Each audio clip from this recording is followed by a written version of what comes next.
अस्सलाम वालेकुम जी, उम्मीद है आप सब ठीक ठाक होंगे। सबसे पहले तो मैं एक मुख्तसर सी दुआ करती चलूँ कि अल्लाह हर बच्चे या बच्ची, मर्द या औरत की जान और माल और इज़्ज़त की हिफाजत फरमाए, खा वो किसी भी मज़हब या नस्ल से ताल्लुक़ रखते हों, आमीन। साबका माह यानी अगस्त में चंद ऐसे वाक़यात पेश आए जिनके बाइस हमें बहसीत कौम शर्मिंदगी का सामना करना पड़ा। यहाँ अगर मैं महज अपनी बात करूँ तो being a Pakistani and more precisely being a Lahori, शर्मिंदगी और अफसोस की एक मिली जुली कैफियत रही, और इन सब से बढ़कर बीइंग ए वुमन एक अजीब सा खौफ दिलो दिमाग में बैठ गया। अगस्त के तमाम वाक़यात और इससे कबल जितने वाक़यात पेश आए उन तमाम की तफसील और मुशाहिदा तो आपने बहुत से फाजिल अफराद की ज़ुबानी सुन ही लिया होगा। मैं इस सब पर सिर्फ इतना कहना चाहती हूँ कि हम सब पर इनफरादी और इज्तमाही हैसियत में चंद ज़िम्मेदारियाँ आयद हैं। हमें अपनी हैसियत के मुताबिक अपने से मुंसलिक हकूक़ व फ़राइज़ की पासदारी करनी चाहिए।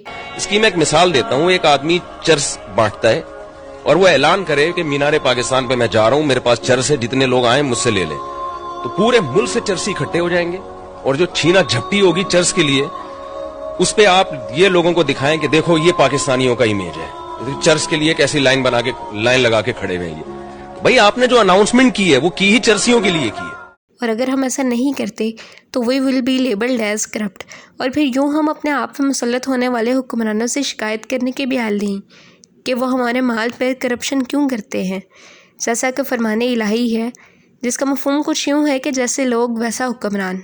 और जहाँ तक बात है एहसास ज़िम्मेदारी की, तो वो ड्राइंग रूम में बैठे एसी की हवाएं लेते बगैर मुशाहिदे के नहीं आ जाता। So being a citizen of Islamic Republic of Pakistan, हम पे ज़िम्मेदारी है कि हम अपनी तारीख़ का मुशाहिदा करें, यानी हम क्या थे, क्या हैं और क्या बनने जा रहे हैं। और अगर हम एक मजबूत और मुफीद समाजी इकाई नहीं बन पा रहे तो हम जिस प्रोसेसिंग से गुज़र रहे हैं उसमें ख़राबी कहाँ है। मैंने पार्टीशन ऑफ सब कॉन्टिनेंट के हवाले से किस्से तो बड़े सुन रखे थे, चंद एक ड्रामे भी देखे, मज़ीद सिर्फ ये कि एक नावल पढ़ सकी, मगर उससे एक नावल का ये असर हुआ कि एक आज़ाद नज़म लिख डाली। ये बात है 2019 की। उस मौजू का इतना असर रहा कि नावल पढ़ते पढ़ते रूह काम जाती थी।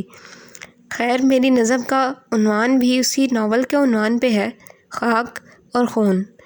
पहले कर्ज करती चलूँ कि मेहरबानी फरमा कर नज़म मुकम्मल सुनकर जाइएगा। अब दौर वो आया है हम पर जहाँ कोई सुनने वाला नहीं, हर एक के राग सुहाने हैं, हर एक की मंशा अपनी है। जहाँ गम पे आँख न छलकी है, जहाँ खुशियाँ मातम करती हैं, इस दौर की वो पैदाइश थी जहाँ ज़र से सस्ता तन बिके, जहाँ मौत भी महंगी पड़ती हो। एक रोज़ वो मासूम परी नमदीदा होकर कहने लगी, तुम कौन उजाड़ से आए हो, तुम किस बस्ती के बासी थे। उस मासूम आवाज़ की शिद्दत से वो बंद झरोके खुलते हैं जो खाक और खून में लिपटे हैं। मैं सुनता हूँ उन चीखों को जो कह के हुआ करते थे, मैं तकता हूँ उस आंचल को जो मेरी राहों में फैला था। वो आंचल एक दिन छिन गया, कई अस्मतें रेज़ा रेज़ा हुईं, नफ़रत के वसी अलाव में कई जानें झुलसी गई थीं। फिर एक दिन किसी फरिश्ते ने ज़िंदगी का पैगाम दिया, इस्लाम पे जीने की खातिर कई लोग जान से गुज़र गए। मैं कहते कहते रुकता हूँ, मेरी आंखें बहने लगती हैं। आज अपनी कौम की हालत पर मैं अपने दिल से कहता हूँ, क्या अमन अमान कायम है शहीदों के इस गुलशन में, जहाँ माँ का आंगन सूना हुआ। कई जंगली वहशी आए थे, कमसिन कलियों को रौंद गए।